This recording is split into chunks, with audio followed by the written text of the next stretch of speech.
Hello friends, the reading Windows में आपका स्वागत है। हम आपके लिए लाते हैं डेली बुक समरी जो ना सिर्फ आपके इंटेलेक्चुअल को इंक्रीज़ करती है, बल्कि आपको एक पावरफुल इंसान बनाती है। तो आज हम एक ऐसे ही टॉपिक पे बात करेंगे जिसमें 2 फादर्स और 2 फिलॉसफीज़ के बारे में डिस्क्राइब किया गया है, जिसे कहते हैं रिच एंड पुअर डैड। तो पुअर डैड हमेशा कहता है कि पढ़ाई करो, अच्छी नौकरी ले लो, सैलरी आएगी तो लाइफ सिक्योर हो जाएगी। वहीं रिच डैड कहते हैं कि पैसा आपके लिए तभी काम करेगा जब आप उसको समझोगे। जहाँ पर पुअर डैड का ड्रीम होता है एक स्टेबल नौकरी, वहीं रिच डैड का ड्रीम होता है एक स्टेबल माइंड जो पैसे को मल्टीप्लाई करना बखूबी जानता हो।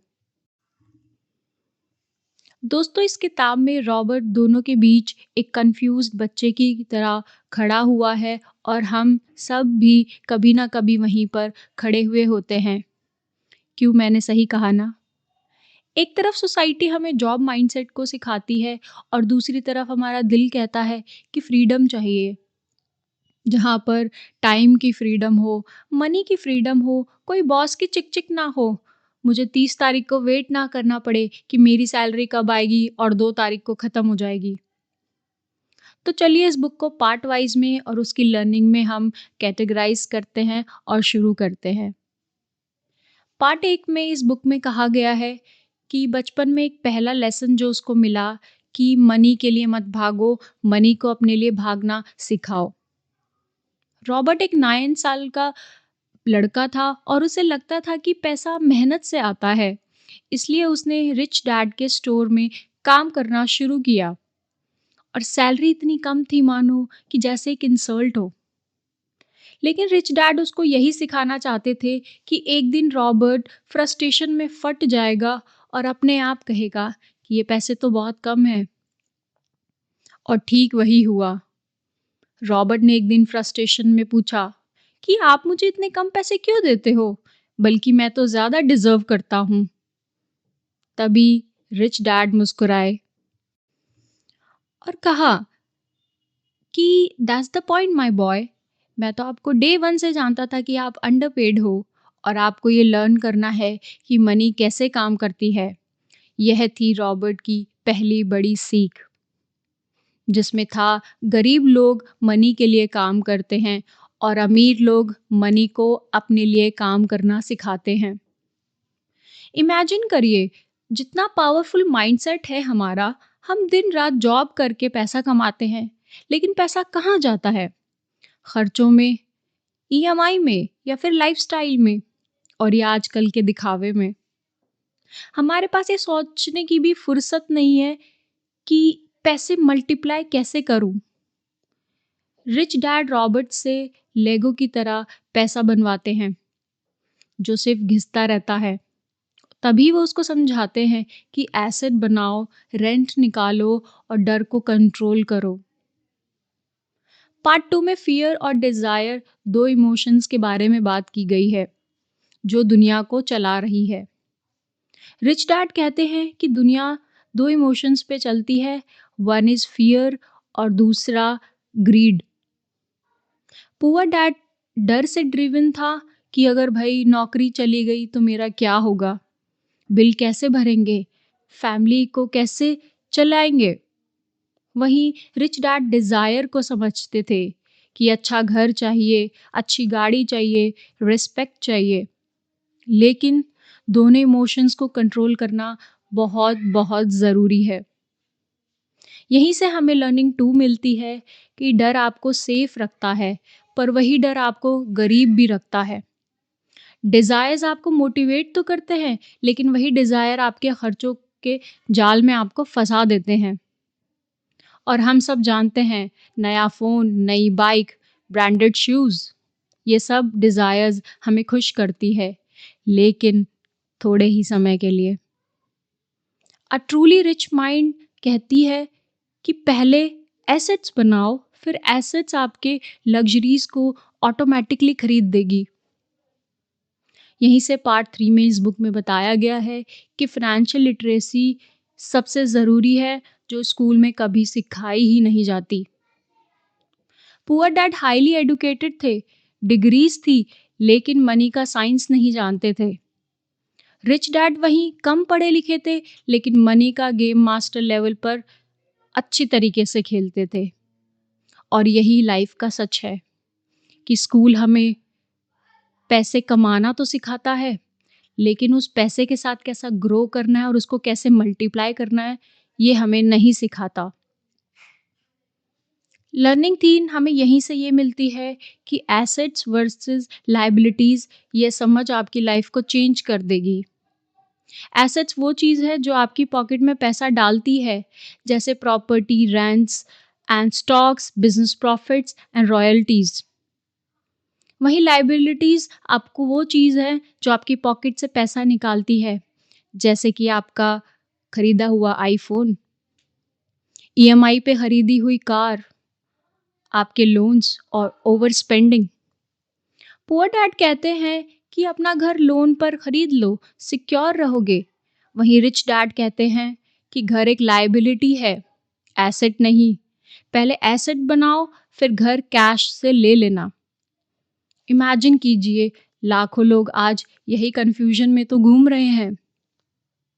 पार्ट 4 में रैट रेस के बारे में बताया गया है, जिस दौर में हम सब आज फंसे हुए हैं।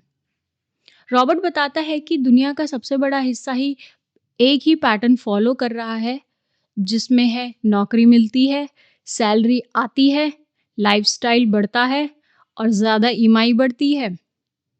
और उस ईएमआई के चक्कर में हमें हर साल नई सैलरी, हाइक सैलरी के जॉब के पीछे हम भागते हैं और अगेन हमारा एक्सपेंस बढ़ता है।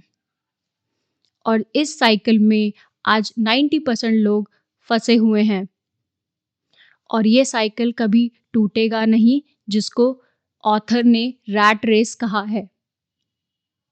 इसी रैट रेस से बाहर निकल के लिए हमें एक लर्निंग 4 मिलती है कि रैट रेस से बाहर निकलने के लिए आपको पैसिव इनकम बनाना बहुत ज़रूरी है। अगर आप आपकी इनकम सिर्फ जॉब पर डिपेंड करती है, तो आप जॉब चेंज नहीं कर सकते, ब्रेक नहीं ले सकते और बिजनेस तो ट्राई करना भूल ही जाइए। ट्रू फ्रीडम तभी आती है जब आपके पास वो पैसा आए जिसके लिए आप अपने लिए टाइम नहीं लगाया हो। पार्ट 4 में इस किताब में कहा गया है कि माइंड योर ओन बिजनेस और अपना बिजनेस माइंड बनाओ। रिच डैड कहते हैं जॉब तो ठीक है, लेकिन लॉन्ग द वे अपना बिजनेस बनाओ, एसेट्स बिल्ड करो।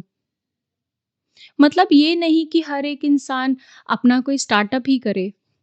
बिजनेस का मतलब यहाँ है योर फाइनेंशियल इकोसिस्टम, आपकी इन्वेस्टमेंट, आपकी रेंटल इनकम, आपकी स्किल्स जो पैसा ला सकती है, आपकी साइड हसल्स एंड आपके डिजिटल एसेट्स। और इसी से हमें लर्निंग 5 मिलती है कि सैलरी आपकी इनकम कभी नहीं हो सकती। सैलरी किसी और का खर्चा है और आपकी असली इनकम आपके एसेट्स ही होते हैं। रॉबर्ट अपने काम के साथ-साथ अपना बिज़नेस माइंड भी स्ट्रॉन्ग करना शुरू कर देता है और एक दिन जॉब की डिपेंडेंसी ख़त्म कर देता है। पार्ट 6 में इस बुक में पावर ऑफ लर्निंग के बारे में बताया है कि स्किल्स बिल्ड करना कितना ज़रूरी है, क्योंकि हमें स्किल्स बिल्ड करनी है, ना कि सिर्फ डिग्रीज़ लेना है। पुअर डैड कहते थे कि स्पेशलाइजेशन करो और रिच डैड कहते थे डाइवर्सिफाई योर स्किल्स। सेल्स सीखो, मार्केटिंग सीखो, इन्वेस्टिंग सीखो एंड कम्युनिकेशन सीखो।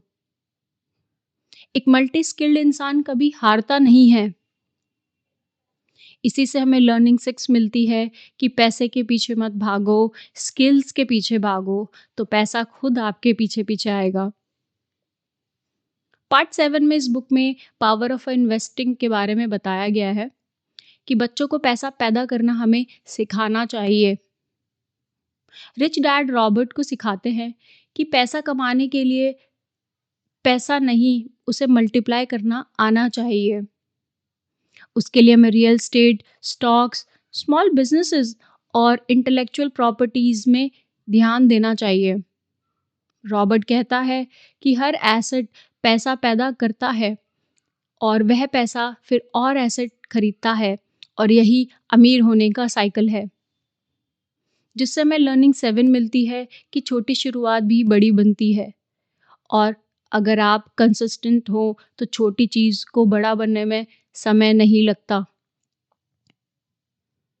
आप 100 रुपए में भी इन्वेस्टिंग शुरू कर सकते हैं। इम्पॉर्टेंट यह नहीं है कि कितना इन्वेस्ट करते हो, इम्पॉर्टेंट यह है कि कब से इन्वेस्ट करना शुरू करते हो।